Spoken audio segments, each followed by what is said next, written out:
In this video, we're looking at this brand new 16th scale four-wheel drive brushless RC monster truck. Is it a worthwhile vehicle? That's what we're going to find out. We're going to take it out, drive it, bash it, see how it does, give you a full rundown and review to see if this is worth buying with your money.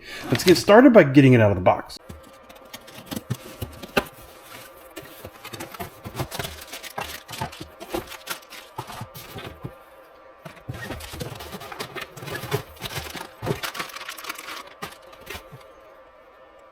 In the box, you get the truck itself, of course, but we're going to be talking about that one more here in just a minute.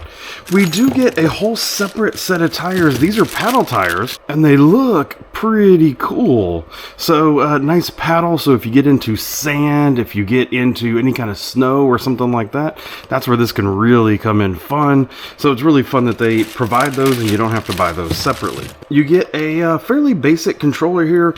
We have a steering trim, we have steering dual rate, we have a big on-off button. You can see it doesn't turn on. You will have to provide 3 AA batteries in order to get it up and running.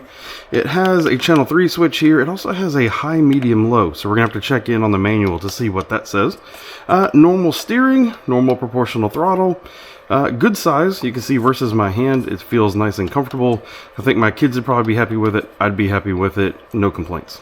In this bag though, we have not one, but 2 batteries, and honestly, these are spare batteries because I went ahead and snuck the one out of the truck itself. So this thing comes with 3 batteries. That is absolutely awesome because that means you can get out, you can charge them all up, you can get out and you can drive for quite a while. Kudos to them for providing 3 different sets of batteries.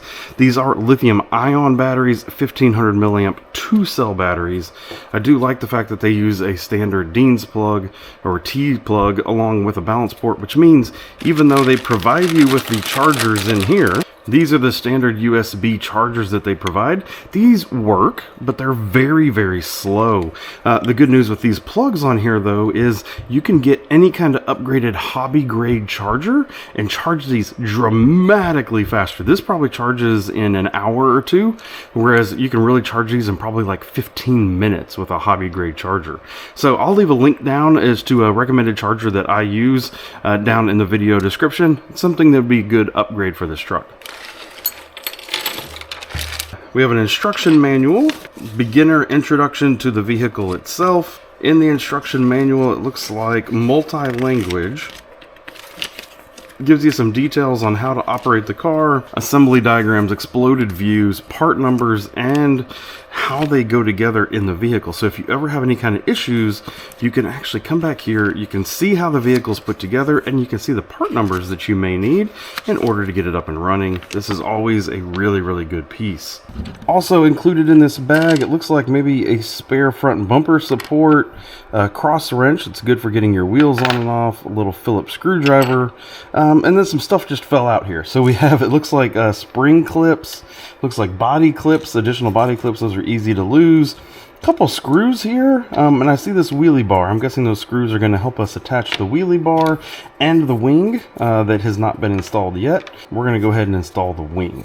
Installing the wing is quite simple. It has a one direction that it goes on. You simply lay it over the wing mount and then use a Phillips screwdriver to screw it in. Let's take a first look at the vehicle itself. This looks somewhat familiar, if I'm going to just be blatantly honest. We've reviewed some other vehicles from Highboxing and Husum. Tires look very similar. The control arms are similar, but look, nice, beefy, big control arms. It looks like they share the same one front and rear, so if you ever do break one, get spare parts and you'll have them for there. What I'm seeing here immediately, metal hubs here at the corner. Looks like we have bearings. Big, huge, thick drive shafts on all 4 corners, metal hubs on the rear as well. Pretty standard big bumper on the rear, same up front. You're noticing some little LEDs in here, makes me think I bet we have some lights. Body looks good, more standard kind of truggy style body. See that bounce? That means these are non-oil filled shocks. Honestly, a lot of times now these vehicles are coming with oil filled, so that would have been nice to see if they were oil filled in here. It just helps with the control of the vehicle a little bit. I'll notice that all the tires came a little bit with a dent in them. That's probably just how it was packaged. I'm not going to do anything to them. We're going to run them, and I think that they are going to level out. These are non-foam filled, so they are just an empty tire in there. Just fine for the weight of the vehicle that we're dealing with. It should not be an issue. Taking the body off, let's see what we have underneath. So a battery strapped down right here, so you pull the pin out, this comes off, and that's how you install the battery. We have a micro-sized servo here connected to the steering linkage. Looks like it's a 3-wire servo, which is nice because that way if it does break some point in time in the future, it should be easier to upgrade. On this side of the vehicle, we have, it looks like a ESC and receiver 2-in-1 unit. So this means it is getting the signals from the controller and doing the output to the motor all at the same time. On a higher end vehicle, these will be actually 2 separate discrete components. And I'm starting to see them on some of these more budget models starting to come that way. So this is a little bit older design.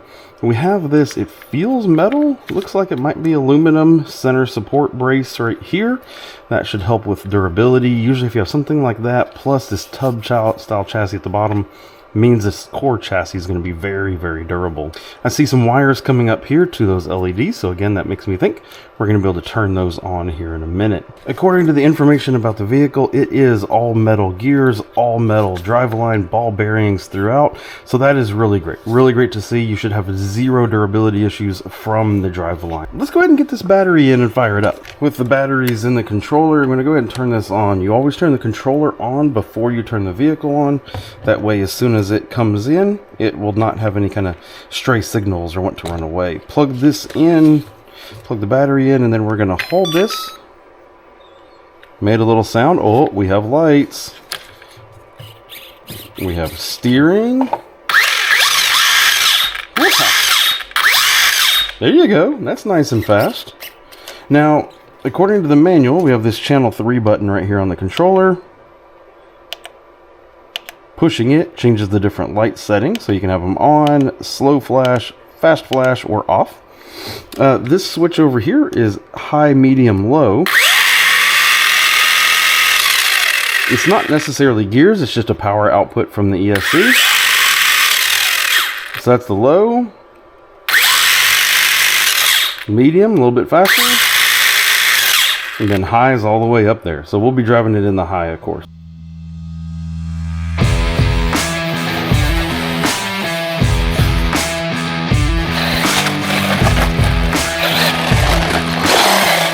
Well, that's pretty dang fast and fun already.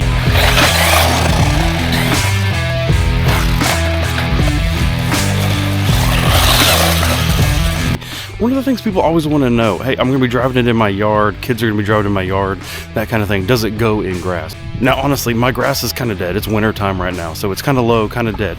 But honestly, this thing has enough power, it doesn't care.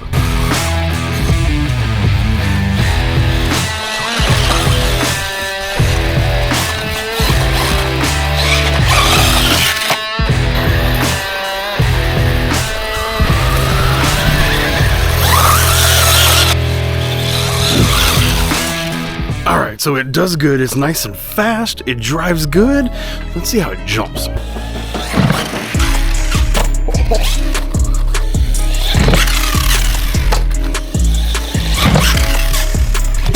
Nice.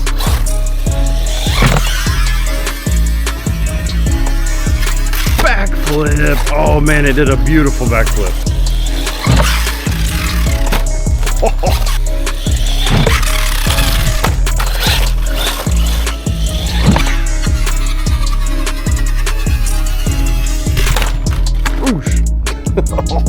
That was a hard hit.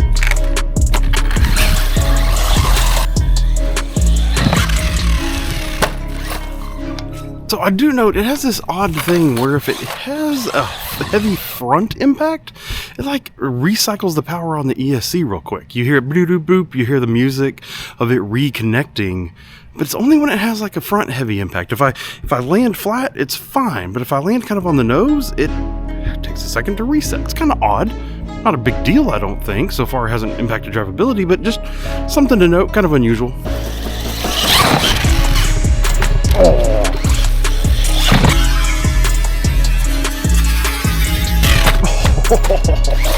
Oh my gosh, and it just takes it. All right, we're gonna go for a full send. Just how far will it jump? Oosh, oh my. That is awesome. Oh, I missed. Oh, oh. Oh, I missed.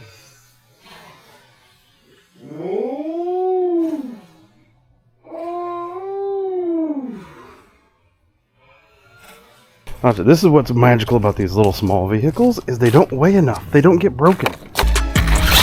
But, oof, my buddy Rick should be disappointed in me if I didn't try at least try to get a front flip out of it. Will it do it? Oh, almost.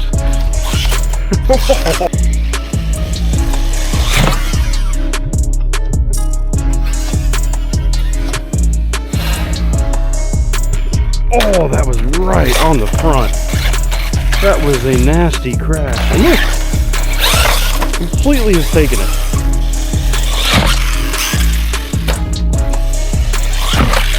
Oh, I missed the ramp.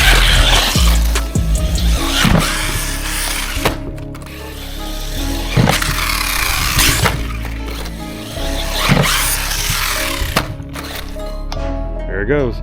There's a reset. Take it a second. There it goes.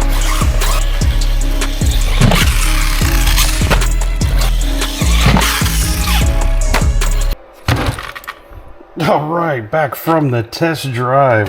What do we think? So battery's dead. So I don't know what that was. Maybe 10 to 15 minutes of drive time. Take a look at the vehicle and see if we notice any damage or any issues with it now that we have completely abused it. This thing is absolutely in great shape. Yes, it's got a little scuffs and scrapes here where it was being driven. That's normal. You know, it took some really nasty shots. It took some really, really heavy crashes, and there's literally nothing wrong with it. None of these arms are bent. None of the shocks are bent. Pins are straight. Bumper's still in good shape. Heck, the LEDs even still worked at the end of it. So that is absolutely awesome. I lost a body clip, one of these body clips. That's pretty dang common, and they provide you extras in the box, so that's not a big deal. The one thing I still do notice is that the tires still have flat spots in them.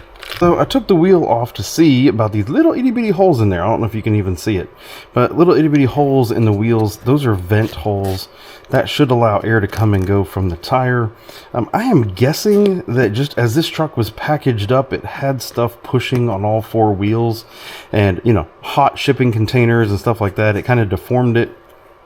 And then right now outside at my house, it's borderline freezing. It's just above freezing. So maybe they can't quite get hot enough to reform. I'm betting with continued use, these flat spots will come out. It is a little unfortunate that it comes that way and that they do want to stay so badly. You can see it a little bit as the truck drives. You can see the vibrations from it. Driving in the grass, it didn't seem like it really cared. It was only on driveway and stuff that you'd actually see the vehicle shake.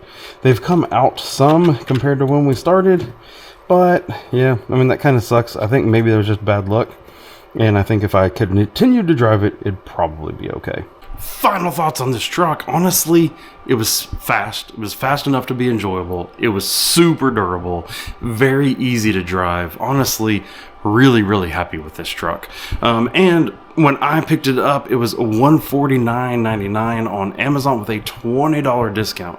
So $129, basically $130. $130. It's a pretty dang good deal, if I'm honest. The 3 batteries you get, the spare set of the paddle tires in there and all that. It's a pretty dang, it's very competitive in its space.